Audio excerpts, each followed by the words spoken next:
when the news broke yesterday that USC and UCLA were on the verge of joining the Big Ten, I texted this man. I'm like, bring me Feldman. Feldman!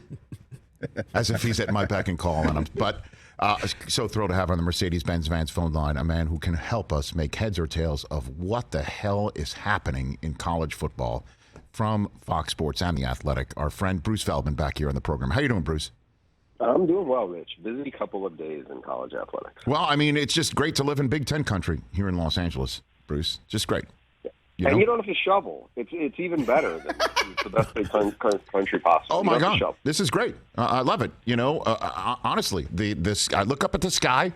I see maize. I see blue every day. I think we're in Big Ten country. That's what I think, but I'm a Michigan guy. What the hell happened, Bruce? Walk me through this. What's going on? What happened? I think really what you're seeing, Rich, in a big picture sense, is two conferences, the SEC and the Big Ten, because they have the biggest TV power, have really pushed the rest of college football aside. And now it's like basically for whoever is out there, you are trying to say, you know what, my conference probably isn't viable anymore. So I better jump in now or else I'll regret that I didn't. And in the case of USC, you had a lot of leverage because obviously both USC and UCLA aren't just in, like, to me, what I think is what I think it needs to be underscored here, if it's not enough, people can talk about, okay, well, the Big Ten has the New York media market because Rutgers is there. I mean, you and I both grew up in that area. It's not, it's not Jets and Giants appeal there. But USC and UCLA, I mean, especially USC, people out here are all about it, right? And so I think that is different. You are bringing this big TV market into the Big Ten. You're also bringing iconic brands. I mean, when I show you the USC helmet, UCLA uniforms, people recognize them. I know those programs have not been ultra successful the last 5 years, or even that successful the last 5 years. But still, in terms of what they command, and you do have a bunch of connections here because of it's ironic because I think the Rose Bowl is a subplot to this, what happens to it. But because of the Rose Bowl, because of so many matchups between UCLA and USC, and again against their Big Ten heavyweight counterparts, I think there is a lot of connection, and it feels similar, just like, much more so than it would if you say, hey, USC is going to join the SEC, and now they're going to be playing Mississippi State and Auburn. I mean, yeah, those schools have played, but it just doesn't, have the same kind of connection where I feel like these are a little more like-minded. Well, before we get into the ramifications and spin forward, I still want to linger in the how this happened. You say, and most reports as well confirmed what I saw from you first, that the two schools here in Los Angeles, USC and UCLA, reached out to the Big Ten. It was their idea, and I imagine the Big Ten is like, okay, we're kind of negotiating our next television deal, so you're telling me we can add a completely different time zone and the number 2 media market in the United States and America to add to leverage on top of what we're doing? Oh, okay. I mean, that had to happen, right? Like that was the exchange, and if so, if not, what did happen between these two sides? Yeah. Best you can tell. And we stand by our reporting on that the schools out here were driving more than the Big Ten was initially on this. But again, as you said, with the TV deal coming up, this makes it that much sweeter. Of course. You're taking these two schools, this huge market. The other thing it also does, if you're, standing it with the Big Ten on this, is it expands their day out now in terms of you could basically have wall to wall from the time the first game kicks off. I don't think you'll see Big Ten After Dark the way we've seen it, it's going on at 2 a.m. back east. But I think you will see games now all of a sudden it's a lot more manageable. And also just from, conversations I had in the past with Chip Kelly's the head coach of UCLA, he was actually, when this was discussed 2 years ago, he was open to, hey, I'll play 9 a.m. kickoff games. He didn't have any qualms about his team having to do that. And so I think there's a lot of it's going to make a lot of sense because it's going to make a lot of money. And I think the things to kind of recognize most on this is if USC did not leave, they were going to make a third, maybe a half of what Purdue was going to make or what Vanderbilt was going to make from their TV deals and from what they were going to have revenue-wise going forward. UCLA has been in a real hole financially. This can solve a lot of those issues for them. I mean, now there's going to be some logistical challenges, no doubt, from a travel standpoint, especially with the other non-revenue sports. But we're talking about so much cash coming in here and where it's going, and especially with, I think even if USC and UCLA stayed in the Pac-12, the Pac-12 was going to be hit so hard because they're going to be left behind even further by this new Big Ten TV deal that I think it's just going to be a real uphill climb if you're not part of these two leagues, being the Big Ten and the SEC. So is it possible, before we start spinning forward here, and fallout and ripple effects, is it possible Lincoln Riley knew that USC was considering moving to the Big Ten when he left the Big 12? And boy, that's all you heard from Sooner fans is he's running from the competition. He doesn't want to play the SEC. He wants to go to Southern California and beat up on Pac-12 teams. Well, that ain't happening now for him. So is it possible he did not know, maybe, or he knew? I don't think it goes this far back. Wow. I really don't. I don't think he knew that. Okay. I don't think this was something realistic. Somebody was going to say, hey, 7 months from now, there's going to be a big, no, I don't buy that part of it. Did Lincoln Riley probably know 7 days ago? Yeah, I think. But when he was in Norman, Oklahoma, after losing Bedlam to Oklahoma State, I don't think that part factored into it. I really don't. I just think right now, so much for him was like, hey, I want to go out to USC and let me see what I can do with this, iconic program that has been down, and let's see where this works. And it's a new challenge. I mean, look, it's going to be really interesting to see how. Technically, his old school, Oklahoma, probably won't be playing in the SEC before his new school USC in the Big Ten. It's crazy. He's going to be a Big Ten coach before Oklahoma joins the SEC. That's kind of what's so crazy is how fast it's happened. Unbelievable. I've got Bruce Feldman here on the Rich Eisen Show. So ripple effects. The overarching question is what happens to the Pac-12 now and next. But I'm going to ask it to you in this manner. What's going on in Phil Knight's office right now, wherever he is, Bruce Feldman? What's happening with him? Yeah, that is a good question. I mean, from what I had heard late last night was don't be that confident Oregon is going to the Big Ten ASAP, immediately. Now, to me, on the surface of this, when I first heard it, I was like, okay, you have the two LA schools. And then I was like, well, you have Washington and Oregon out there who are both also, Oregon's Portland, and obviously Washington and Seattle. Those are big media markets. They're good in a lot of sports as well. And then you have travel partners for, kind of a West Coast footprint. Yes. But I'm not sure it's lining up that way. But again, Phil Knight's as big a heavy hitter as there is in global sports. Is he going to sit on the sidelines and let this school that he has built so much? And by the way, he has invested so much in the NIL piece in the last year to make sure that Oregon is going to be a player. And I'm going to try to make a run at and help my beloved school make a run at a national title. While I'm still alive. But what happens to? Where do they land? I mean, do they stay in? There's going to be a much diminished Pac-12. There's no other way to look at it. The Pac-12 without USC and UCLA doesn't feel like the Pac-12 anymore. And I'm not saying it feels more like the Mountain West because you still have Oregon in there. You still have some really, really good football programs who've been successful, but it just doesn't have the same command.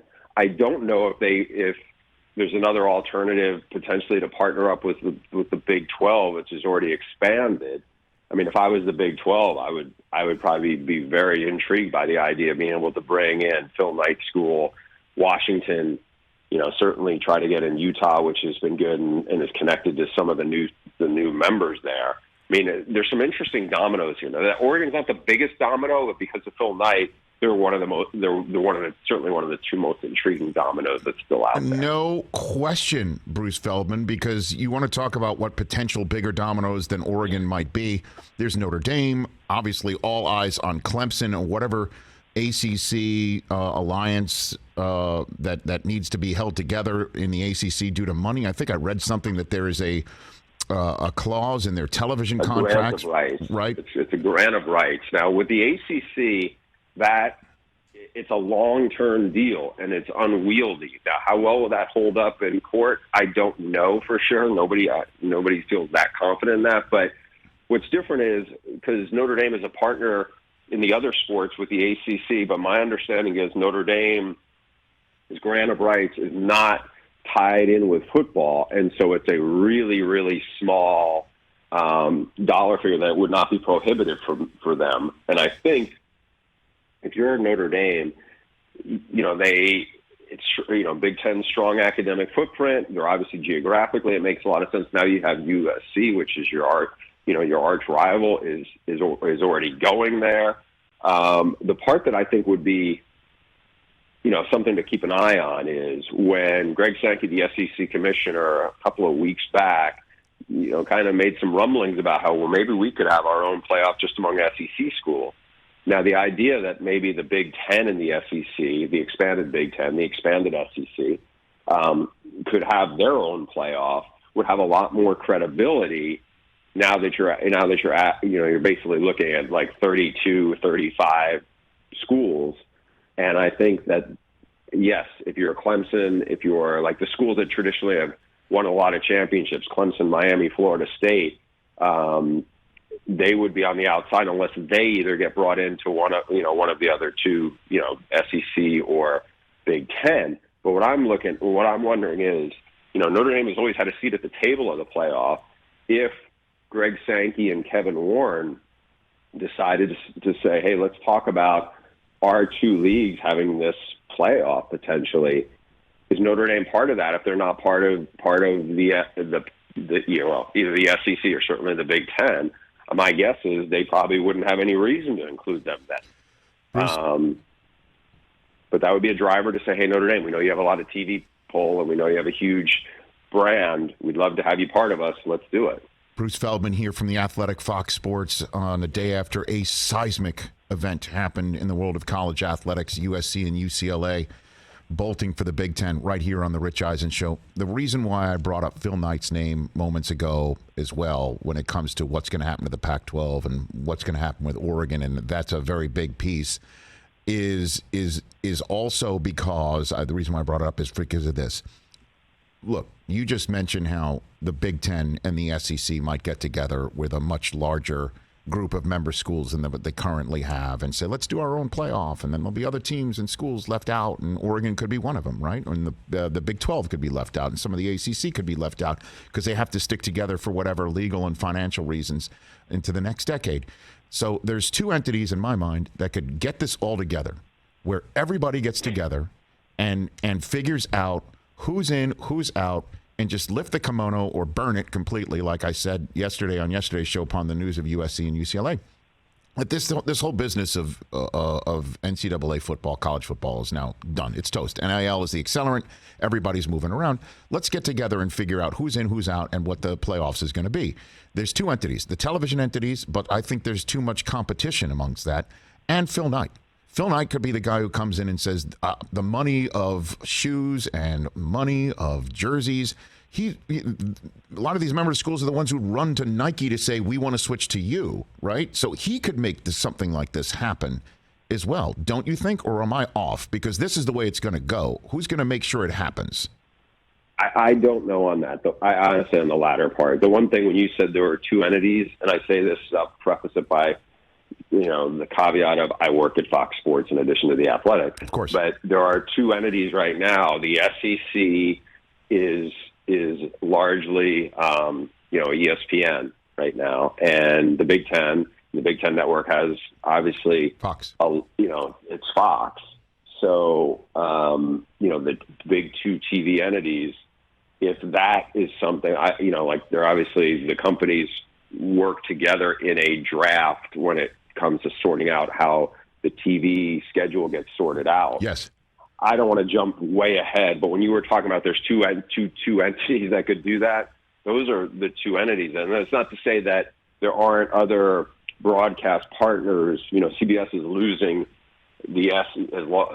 lost the SEC. Yes. And there's obviously all these other now, we've obviously seen Amazon get into the NFL. We'll see where some of these other, emerging broadcast outlets are going to show up. But that's where the money is, right? So, and I don't want to discount Phil Knight and Nike's influence. And maybe you're right. Maybe there's some truth to that. But I think it's like the TV dollars as it relates to football. The thing that when the last round of big expansion happened, which was about a decade ago, one thing it was underscored or hammered home to people, like you and I, we grew up in the Northeast, college basketball, March Madness was a big, big deal back then. And it's not to say it doesn't matter at all, but it's football, college football, that drives all the money and drives all the movement. And as long as that's the case, and as long as that's happening, there are going to be people who are going to look at the playoff, and it's becoming a lot more like the NFL. It is. There's just no way around it. Well, that's look, how Bruce, it is. Bruce, if you get, as I mentioned yesterday, right? If you get, let's say the Big Ten currently has what? They've got with UCLA and USC, that's 16 teams, right? Correct? Mm-hmm. All right. Let's say you get 4 more. You're saying AFC, NFC, basically? Yes. The SEC is the AFC, and the Big Ten is the NFC. You get 40 teams, or you could even jack it up where each division has 7 teams in it. So 28 and 20, 56 teams.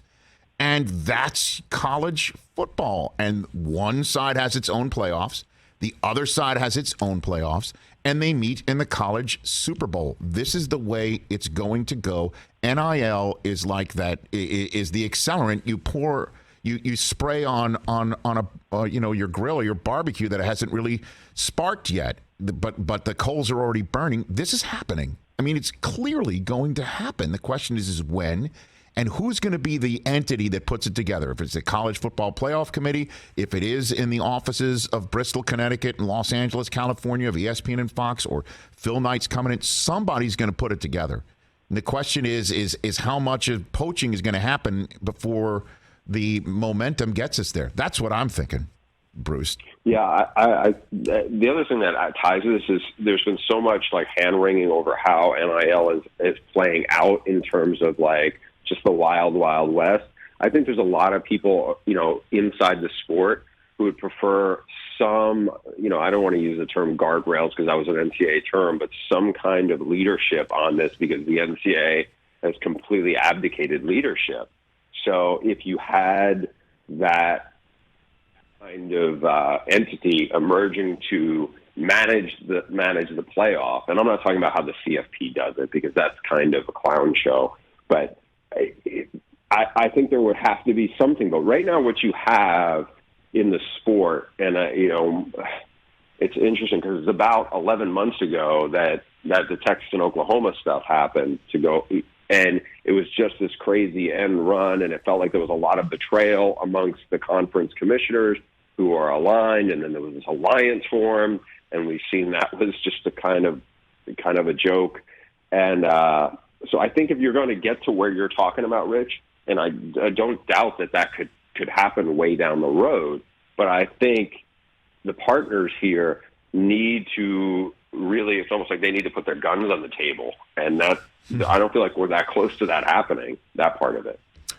Okay, Bruce Feldman, before I let you go, what happens next, do you think? I mean, we wait to see other shoes drop with the rest of the Pac-12 because there are some terrific programs there. I mean, Cal, Stanford sitting up there in San Francisco, that's a hell of a market too. And I'm sure the Big 10 school presidents and chancellors would love to add Stanford and Cal Berkeley to the mix academically as well, for sure. So what's happening? What's next? do you think? I mean, I would circle Notre Dame first. Okay. See how motivated Notre Dame can become. I think they're intrigued. I don't think there's anything imminent with them.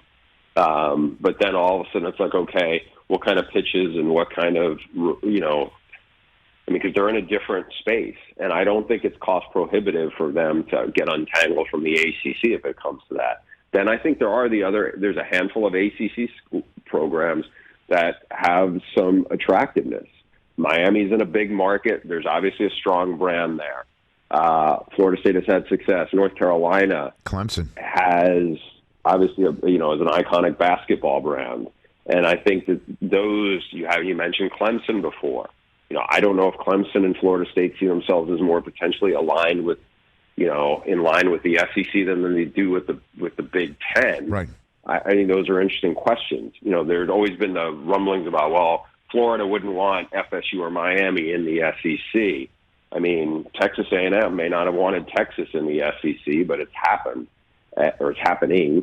And I think there's a lot of those kinds of questions that need to get sorted out. Now, as I said, with the ACC schools that are not Notre Dame, that are full-fledged members, the grant of rights as it relates to, they did a long-term, unwieldy, kind of what feels like underwhelming TV deal, and I don't know how boxed in they are, on that. So, to me, Oregon is probably, in a lot of ways is kind of a wild card because of Phil Knight, for one, because they've had a lot of success and they've elevated their brand, but also because right now they're in a league that feels like it is so, I don't want to say it's fallen apart into non-existence, but it is on such shaky ground and it is so diminished to where it was, 24 hours ago.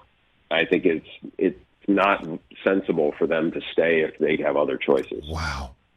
Bruce, I'm going to run the risk of asking for 2 more minutes here, and because I'm sure your phone's blowing up, but in the couple minutes that I'm asking for, how did Texas win the Arch Manning sweepstakes? Best you can tell me, Bruce. Steve Sarkisian has a really good reputation as an offensive mind and for working with quarterbacks and receivers.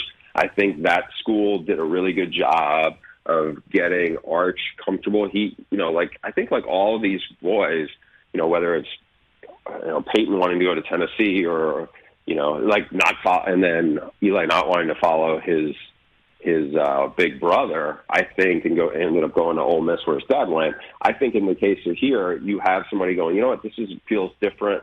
It feels like this could be a really good opportunity. I think the interesting thing with this is already it's had a big ripple effect with other recruits who jumped in board because Arch Manning has committed to Texas, and now some big-time receivers have decided, I want to go play with him.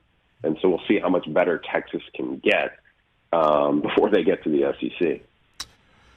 Pretty wild stuff, huh, Bruce? Isn't that crazy? 10 days ago, Arch Manning was still deciding where he was going, and USC and UCLA were still Pac-12 teams past 2023. I mean, unbelievable world we're living in, Never a dull moment. Thanks, Never a dull moment. Thanks for the time, Bruce Feldman. Greatly appreciate it. Let's chat throughout the summer. Thank you, sir. Sounds good. You got it. There you go. That is Bruce Feldman right here on The Rich Eisen Show.